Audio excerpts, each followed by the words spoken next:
লোকসভায় তৃণমূলের আসন 29, লোকসভার ফলে চাঙ্গা তৃণমূল। ফল বেরোনোর পর বাঙালির প্রথম বড় উৎসব জামাই ষষ্ঠী, তাই সেলিব্রেশন হলো ভবানীপুরে 62 পল্লী পুজো প্রাঙ্গণে। বুধবার স্পেশাল 29 জোড়া মেয়ে জামাই বরণ করলেন পুরোদস্তুর শ্বশুরের ভূমিকায় থাকা মদন মিত্র এবং তৃণমূলের নবনির্বাচিত সাংসদ তথা অভিনেত্রী রচনা ব্যানার্জি। মূলত যাদের আলাদা করে জামাই ষষ্ঠী পালন করার সামর্থ্য নেই, সেই সমস্ত দুস্থ পরিবারের প্রতি নিয়ে পালন করা হলো জামাই ষষ্ঠীর অনুষ্ঠান।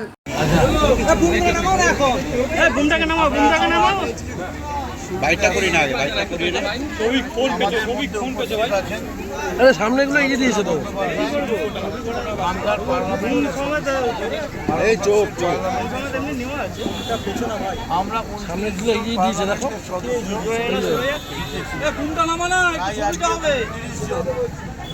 29টা পেয়ার জামাই ষষ্ঠী জামাই এবং তার স্ত্রীকে আমরা খাওয়াচ্ছি এবং এই জামাই এবং তার স্ত্রীরা বৌমারা তারা সবাই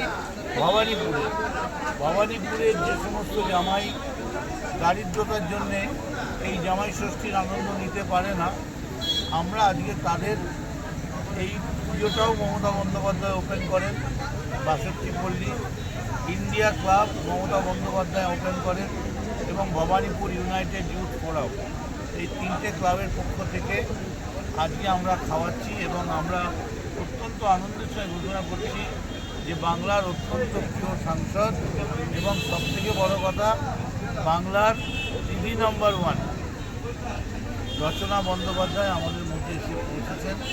আমরা তাকে সংগঠনের পক্ষ থেকে কৃতজ্ঞতা জানাচ্ছি এবং ওনাকে বলছি এটা করার কারণ এই যে মোদি কথায় কথায় বলেন मैं বহিরাগত নেই, मैं बंगाल का हूँ।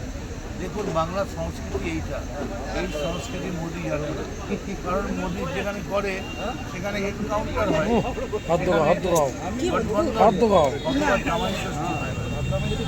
বাংলার এই মিষ্টি সংস্কৃতিকে আমরা এবার সবাই এখানে বলছি আমাদের প্রোগ্রাম ছোট্ট জামাই ষষ্ঠীতে ছেলেমেয়েরা করবে, তাদের আমরা একটু পরিবেশন করে দিদি দাদা সবসময় মানুষের কথা ভাবেন, মানুষকে আনন্দ দেওয়ার কথা ভাবেন, মানুষের পাশে থাকেন সবসময়। তো আজকের এই উদ্যোগে যাতে আমি দাদার পাশে আছি সেটা সবসময় কাজ করেন, মনে করেন যে রচনার আশেপাশে আমি সবসময় দাদার সঙ্গে কাজে থাকার চেষ্টা করি, যদি কলকাতায় থাকি। আজকে সৌভাগ্যবশত আমি ফ্রি ছিলাম এবং আমি তাদেরকে বললাম যে আপনার এই অনুষ্ঠান হচ্ছে এবং যারা আজকে জামাই ষষ্ঠী তারা ভীষণ আনন্দে আছেন। আমি আজকে এসেছি বলে এবং সবার কাছে একটুখানি খাবার পরিবেশন করতে তাদের আনন্দ আমার খুব ভালো লাগছে।